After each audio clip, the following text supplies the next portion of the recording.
যে বর্তমান সরকারকে একটা ভূতে ধরেছে। এটা হলো শেখ হাসিনার ভূত। যেই ভূত শেখ হাসিনাকে ধরেছিল, শেখ হাসিনা বিতাড়িত হওয়ার পর থেকে সেই ভূত এখন বর্তমান বিএনপির ঘাড়ে সওয়ার হয়েছে। আসসালাতু ওয়াসসালামু আলা সাইয়্যিদিল আম্বিয়া ওয়াল মুরসালিন ওয়া আলা আলিহি ওয়া আসহাবিহি আজমাইন।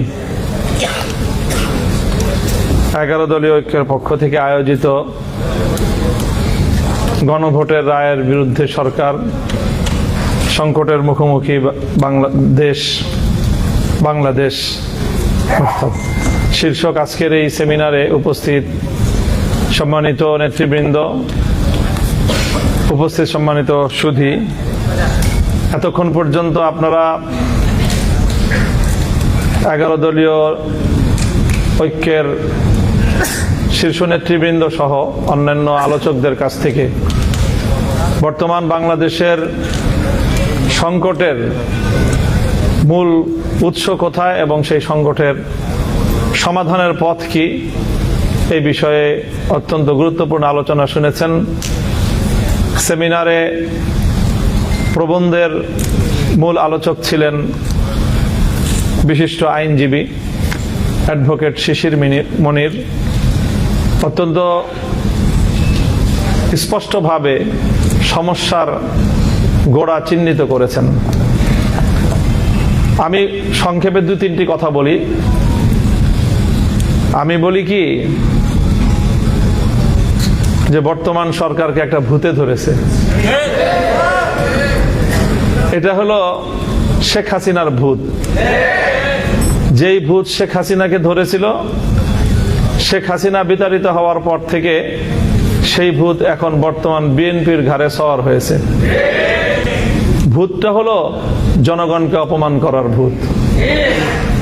শেখ হাসিনার 15 বছরের শাসনামলকে যদি খুব সংক্ষেপে বর্ণনা করা হয়, তাহলে সেটা ছিল এদেশের জনগণকে নিয়ে উপহাস করা, জনগণকে যখন তখন যেভাবে ইচ্ছা সেভাবে অপমান করা।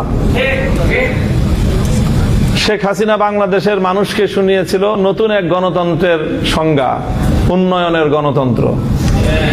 জনগণের মতামত লাগবে না, তিনি পদ্মা সেতু আর মেট্রো রেল দিয়ে গণতন্ত্র বাস্তবায়ন করেছিলেন। এভাবে সর্বশেষ শেখ হাসিনার পতনের কফিনে সর্বশেষ যে ব্রেকটা ঠুকেছিল, সেটাও ছিল জনগণকে অপমান করার এক ভয়াবহ বিভৎস দৃষ্টান্ত। বলেছিল বাংলাদেশের 4 কোটি ছাত্র জনতাকে রাজাকারের নাতিপুতি। ভুলে যাওয়ার কথা নয়, আমার দেশের আত্মমর্যাদা সম্পন্ন 4 কোটি ছাত্র জনতা সেদিন রাতের অন্ধকারে বেরিয়ে এসে বলেছিল, আমি কে, তুমি কে। এত তাড়াতাড়ি ভুলে গেলেন জনগণকে অপমান করার পরিণাম। সেই শেখ হাসিনার জনগণকে অপমান করার ভূত এসে সওয়ার হয়েছে এখন বিএনপির কাঁধে। এই জন্য বিএনপির পক্ষ থেকে একবার জনগণের সার্বভৌমত্বের প্যারালাল এনে দাঁড় করানো হয় তাদের 2/3 সংসদের এই সার্বভৌমত্বকে।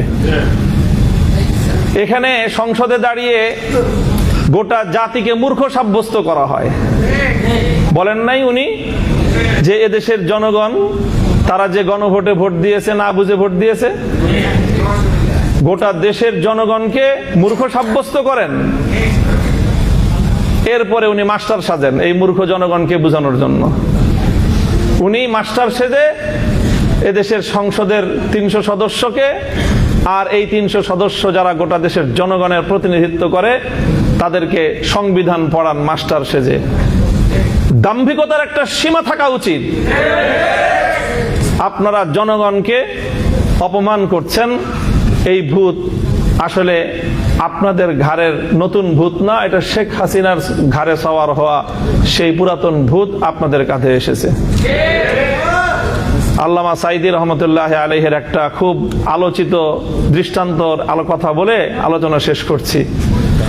ওই যে একটা আপনার বন্টনের গল্প শুনিয়েছিলেন না, যে সিংহ, গাধা আর শ্রীগাল মিলে একটা শিকার করেছে। এরপরে সিংহ বলেছে, এখন তো শিকার করলাম গরু, হরিণ আর খরগোশ, এখন তিনজন মিলে শিকার করেছি, বন্টন না করে তো খাওয়াটা এটা বেইনসাফি দেখায়। কাজে একটা পদ্ধতি অনুযায়ী তুমি বন্টন করো। গাধাকে বন্টন করতে দিল, গাধা বন্টন করলো, আপনি বড়, আপনি গরুটা খান, আমি মাঝারো, আমি হরিণটা খাই, আর ওই পাতি শিয়াল ও ছোট ও খরগোশটা খাক।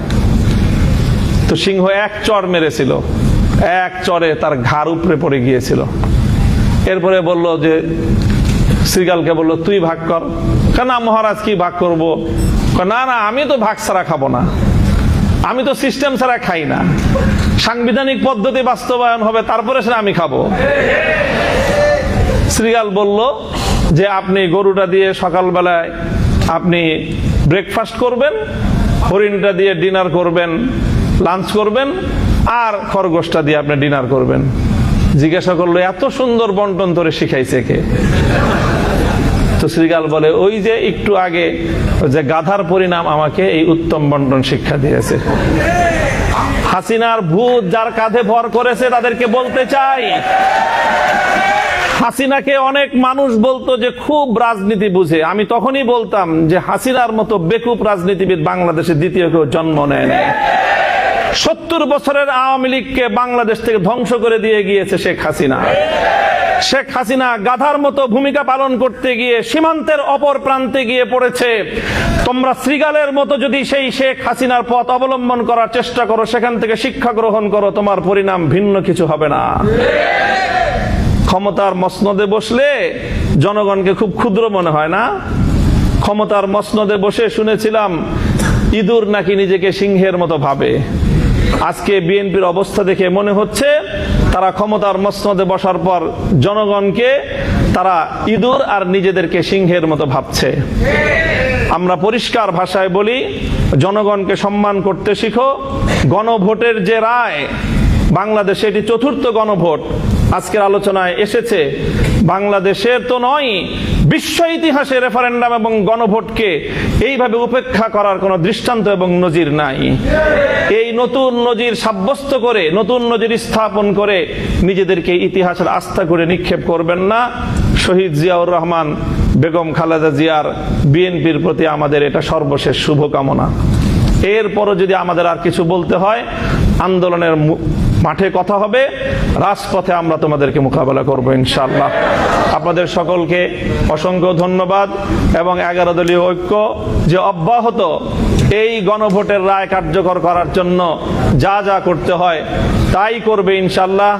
11 দলীয় ঐক্যের শরিক দল বাংলাদেশ খেলাফত মজলিস ইতিমধ্যে আগামী 24শে এপ্রিল সোহরাওয়ার্দী উদ্যানে গণসমাবেশের ডাক দিয়েছে। এভাবে পর্যায়ক্রমে আমরা ইনশাআল্লাহ এই গণভোটের রায় কার্যকর করেই ঘরে ফিরব। সকলকে সেই আন্দোলনের পথে থাকার উদাত্ত আহ্বান জানিয়ে বক্তব্য শেষ করছি। আসসালাম।